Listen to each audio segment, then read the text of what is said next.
galera, tá entrando no ar a nossa primeira edição desta quinta-feira, como sempre com muitas informações. Já chega deixando o dedo no like no começo do vídeo que me ajuda bastante. Tá chegando pela primeira vez aqui no canal? Já se inscreva, ative aí o sininho das notificações e siga o nosso perfil oficial lá no Instagram. O perfil tá bem legal, com notícia, meme, jogos históricos, tem muita coisa legal para você se divertir lá.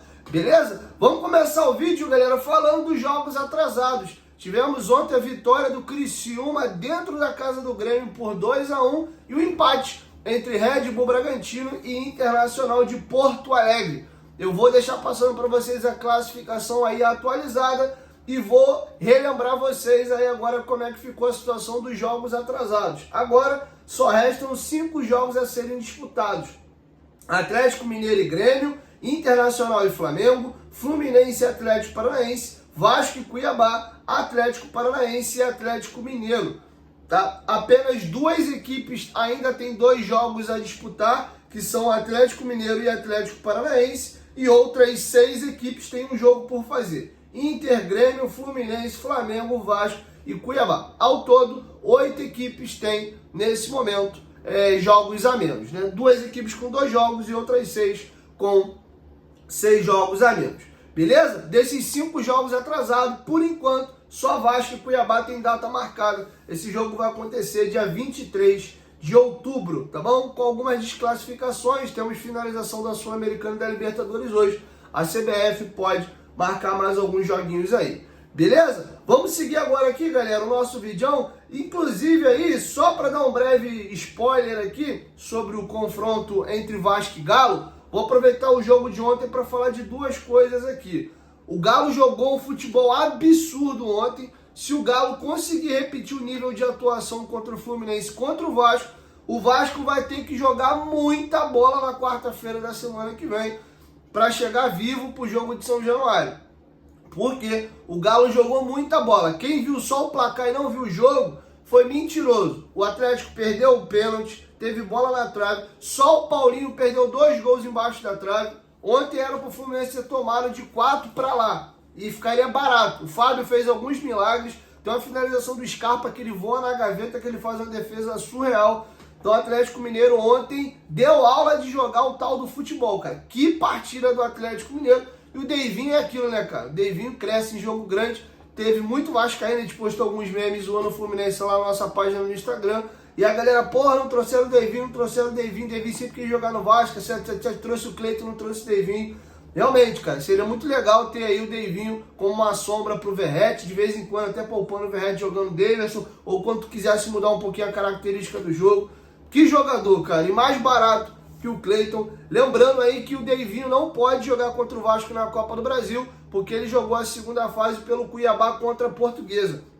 Beleza? Então não se preocupem aí. Ontem o Davidson fez os 2 gols. Então se depender do Davidson pro Galo fazer gol no Vasco, a gente tá tranquilo. Então a gente vai tomar gol nenhum, tá? Brincadeiras à parte aqui. E pra galera que tá secando o Fluminense, até separei aqui já os 12 jogos, que eu já tô com o secador ligado aqui. O Fluminense tem um jogo atrasado, mais 11 rodadas do Brasileirão. Atlético Goianiense fora, eles não ganham do Atlético Goianiense há 4 anos. Aí tem o Cruzeiro em casa, tem o Flamengo, né, no Maracanã, com o mano do Flamengo. Vitória fora, Grêmio em casa, Inter fora, Fortaleza em casa, Criciúma em casa, Atlético Paranaense fora, Cuiabá em casa, Palmeiras fora na última rodada. E esse jogo do Atlético Paranaense que a gente ainda não sabe em que ordem vai entrar no meio desses jogos. 6 jogos em casa, 6 jogos fora. O Fluminense tem que passar pelo menos 2 adversários aí para poder escapar do rebaixamento. Eu acredito que o Corinthians não cai, está jogando muita bola e reforçou muito o elenco.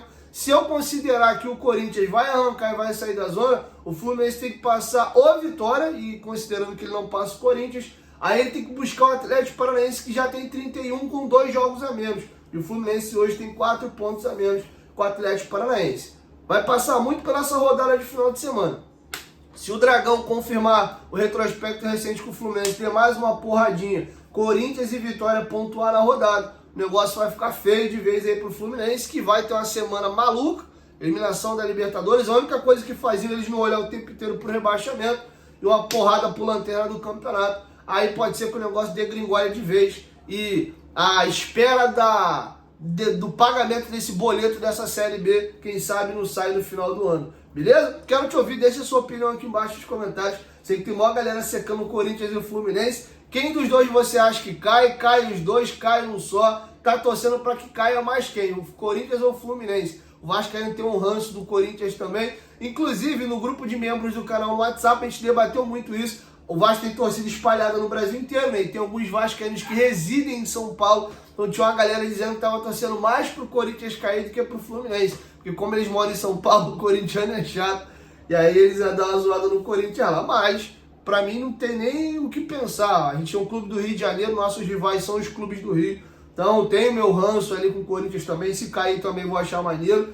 Mas, sem pensar duas vezes, eu prefiro que caia o Fluminense, beleza? Vamos ficar ligado aí.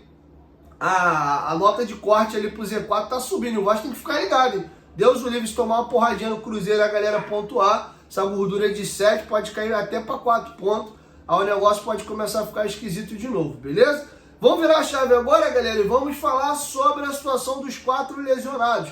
Jair, Paulinho, Estrela e Adson. Antes, lembrar vocês aí que a Betfair é patrocinadora master do Clube de Regatas Vasco da Gama e parceira aqui do nosso canal Futebolaço. Tem uma promoção bem legal rolando aí no jogo do Cruzeiro. O Cruzeiro joga em casa. Se sair 2 gols na partida ou mais, tá pagando 2.0. Não tem limite, você pode botar qualquer valor nessa aposta específica. Então, tá liberado aí, tá bom? Então, essa odd era 1 e pouquinho, pulou para 2. Então, saindo 2 gols em diante, tá pagando 2.0 sem limite. É uma odd bem interessante para vocês apostarem. Ao se cadastrar, vocês ganham aí R$600 para fazer apostas grátis. Esse bônus cai de dia em dia, né? São R$15 durante os 40 primeiros dias. Você tem direito a participar de 10 super preços, que são as promoções que eu trago para vocês aqui, e participar de 10 super cotações. Você melhora a odd com a super cotação e pode ganhar uma grana melhor, beleza? Betfair, parceira do canal Futebolaço. O link para se cadastrar está aqui no primeiro comentário fixado e a promoção do Cruzeiro e Libertar está aqui na descrição do vídeo. Beleza? Dito isso, galera, vamos agora aqui seguir com as informações. Vamos à situação dos lesionados. O GE fez uma matéria atualizando hoje. Adson e Estrela só 2025. Jair e Paulinho voltam esse ano. O Jair está numa fase à frente aí do Paulinho. Inclusive, o Jair já está 1 semana e meia, mais ou menos, já treinando com a equipe principal. Treino físico, treino com bola. Mas a expectativa é que ele só comece a ser relacionado para os jogos depois da data FIFA. Antes da data FIFA, o Vasco pega o Cruzeiro agora no final de semana, pega o Atlético Mineiro no meio da semana, no final de semana pega o Juventude, e aí vem uma pausa de 10 dias da data FIFA. Aí tem o jogo do Galo, que é dia 15. Então talvez o Jair seja relacionado para o jogo do dia 15 contra o Galo. Se não for, por ser mata-mata, aquela coisa toda ali, vai precisar de jogadores já mais rodados, né? Talvez ele seja relacionado para o jogo do São Paulo dia 20. Isso quer dizer que o Jair só volta lá para o dia 15 e 20. Logo, se o Paulinho está atrás do Jair e não começou ainda a fazer esse trabalho com bola com o grupo,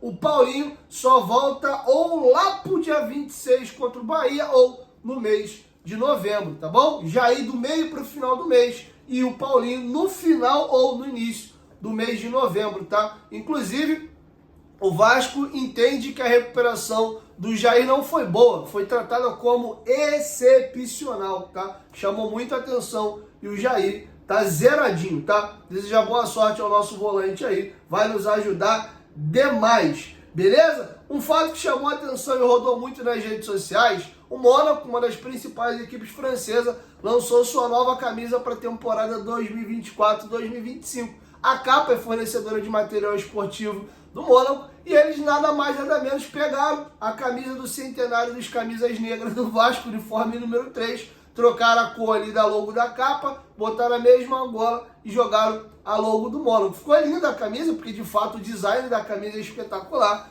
mas é praticamente um plágio da camisa do Vascão. Não pode considerar plágio porque é a mesma empresa, né? Ou seja, a capa usou aquela camisa como template. Então agora ela está replicando o mesmo uniforme do Vasco para outros clubes. Vamos lembrar que o Vasco tem uma exclusividade com a capa, que o Vasco desenha seus próprios uniformes. Não sei como isso é com a capa para fora, né? A capa internacional. Então é possível que eles tenham pego um design feito pelo Vasco e levado para a capa de lá, tá bom? Mas de fato é uma das camisas mais lindas que eu já vi do Vasco e a camisa do Mônaco ficou bonitaça também. usaria fácil essa camisa do Mônaco aí, bem bonita. Beleza, galera? Caminhando para a reta final para a gente encerrar o vídeo. Antes de eu falar sobre a questão da recuperação judicial, lembra que eu falei que o Vasco está estudando seguir o caminho do Cruzeiro e do Botafogo? Temos novidades, mas antes, rapidinho, lembra vocês que a Golcase é patrocinadora nossa aqui do canal há mais de um ano. A Golcase é sinistra, é uma empresa que ela tem parceria com os grandes clubes brasileiros licenciados. Você comprando esses produtos, os nossos clubes ganham royalties. Então, ó, os copos térmicos aqui, além de lindos, sua bebida fica geladinha aqui durante 4 horas, tá bom? Eles estão na promoção a partir de R$ 99,00, os copos custavam R$ 159,90. Além dos copos térmicos, você tem garrafa térmica que está a partir de R$ 99,00, tem garrafa de 650 ml, tem garrafa de 950. Você pode personalizar com o seu nome, como eu fiz com essa daqui. Essa aqui também cabe personalização, comprando capinha de celular. Ao comprar 2, você leva 4. Você pode personalizar assim, ó, fazendo você e sua esposa, você e seu filho, você e seu pai, né, uma mãe e uma filha. Você troca o cor da camisa, cor da pele, cor do cabelo, personalização de nome, número. É bem bacana, como se fosse aqui um jogo, um momento seu em São Januário. Não é só capinha do Vascão, tá? Tem linha da NBA, NFL, religioso, tem muita coisa legal. Dá uma olhadinha lá no site da Golcase, que com certeza alguma coisa vai te agradar. Lembrando que quem comprar as capinhas de celular, comprando 2, vocês levam 4. Além disso, carregador portátil é fundamental nos dias de hoje. O telefone às vezes não aguenta bateria o dia todo. Você deixa o carregador portátil carregadinho na bolsa, bateria está acabando, tu espeta aqui o cabo e aí sustenta o restante do teu passeio, beleza? Golcase, parceiro do canal Futebolaço, use o cupom GOVASCO para você garantir aí um desconto no carrinho e utilizando aí o nosso cupom também, se comprar 2 capinhas leva 4. Golcase, parceiro do canal Futebolaço. Para finalizar, eu vou deixar com vocês o Rodrigo Capello fazendo uma explanação sobre o que o Vasco está pretendendo fazer a respeito da recuperação judicial. Tem um pró e um contra dessa situação aí. Inclusive, eu sei que algumas pessoas vão se incomodar com alguns comentários do Capello. Antes de alguém dizer que ele é flamenguista ou que ele não gosta do Vasco, não, o Capello é vascaíno, tá? Inclusive é um baita de um jornalista, respeito muito, um cara muito legal. Inclusive já teve participação aqui no canal, me ajudou com outros temas aí. É um cara que eu respeito demais, tá? Então com vocês é o Rodrigo Capello, dando a visão dele sobre o que o Vasco está pretendendo fazer aí da questão da recuperação judicial com a associação e as suas dívidas. Confere aí. Para a gente entender qual é a relação entre esses dois assuntos, recuperação judicial e SAF, é o seguinte: você pode fazer uma recuperação judicial e não fazer uma SAF, ou você pode fazer uma SAF e não fazer uma recuperação judicial. Tecnicamente não tem relação entre esses dois assuntos. A questão é, se você vai vender um clube para alguém, como é o caso do Vasco, assumidamente, o Corinthians nega, o Corinthians diz que não vai fazer isso, você não vai esperar que o investidor vai chegar e vai colocar todo o dinheiro dele para pagar as dívidas. Nenhum investidor quer fazer isso. Ele quer colocar o dinheiro para comprar jogador, para qualificar o time, para investir em infraestrutura, porque é para fazer com que aquele ativo que ele está comprando se valorize e o negócio faça mais sentido. Então, se o investidor não vai colocar o dinheiro dele para pagar dívidas, ou pelo menos não a maior parte do dinheiro, o que você faz com aquele passivo que o clube está carregando? Primeiro, você faz um processo de recuperação judicial para conseguir reduzir muito o valor dessa dívida, alongar ao longo dos anos, mais uma vez eu coloco palavras na sequência, né, Barreto? Enfim, e aí você ao consegue... Vivo. É assim exato, a gente vai editando as palavras ao vivo. E aí, enfim, é esse processo, né, Barreto? Primeiro você organiza as dívidas e depois você vende. Esse é o processo que os clubes têm feito. Aí é que tá, você vende. No caso do Vasco, como você destacou na coluna, é mais fácil de explicar, né? O clube está disposto a vender, né? Tanto que já tinha, na verdade, se transformado em SAF, e aí a parte complexa do processo é que pegou a SAF de volta, né? Já que a 777 não correspondeu ao que o clube esperava. Mas e do lado do Corinthians? A gente tem algum histórico assim, de recuperação judicial que tenha funcionado sem que o clube conseguisse partir para o processo de venda ou de transformação em SAF? Entre clubes menores, Barreto, já houve outras recuperações no Brasil que foram feitas e que ainda não desembocaram em SAF. Do tamanho do Corinthians, não. Aliás, do tamanho do Corinthians, esse é um processo que é bastante, eu diria, controverso. Por quê? Quando a gente fala de recuperação judicial de Curitiba, de Cruzeiro, mesmo a recuperação extrajudicial do Botafogo, que é um tipo um pouco diferente de recuperação, E mesmo a do Vasco, a gente está falando de clubes que estavam quase quebrados, clubes que tinham muita dificuldade de arrecadação, clubes que estavam em situação financeira crítica, que não tinham quase outra solução senão fazer a recuperação para conseguir reduzir o seu endividamento. A situação financeira do Corinthians, ela é crítica em vários sentidos. O clube tem 2,3 bilhões de reais em dívidas, ele paga muitos juros, né? A gente conhece a situação financeira, até porque a gente fala dela aqui frequentemente. Só que é um clube que fatura quase 1 bilhão de reais por ano, é um clube que tem, no ano passado, o EBITDA, né? aquela sigla que assusta muito, mas que nada mais é do que a diferença entre receita e despesa, 270 milhões positivo. O Corinthians é um clube que, como tem muito torcedor, gera muito dinheiro, fatura muito, enfim, não é um clube que está falido. É um clube que está com dificuldades financeiras muito grandes e que vem sendo mal gerido há muito tempo, né? Tanto na gestão do André Sanches, quanto na do Limão Alves, quanto na do Augusto Melo. O Augusto Melo agora já não tem mais essa desculpa de jogar tudo para a gestão anterior. Ele já está lá há 9 meses e nesses 9 meses a dívida só aumenta, né? Ele também não tem conseguido pagar as contas. Então, quando ele se dispõe a fazer uma recuperação judicial, que é uma medida de um clube quase falido, para entrar numa recuperação, aliás, é bom explicar como é que funciona essa recuperação, né?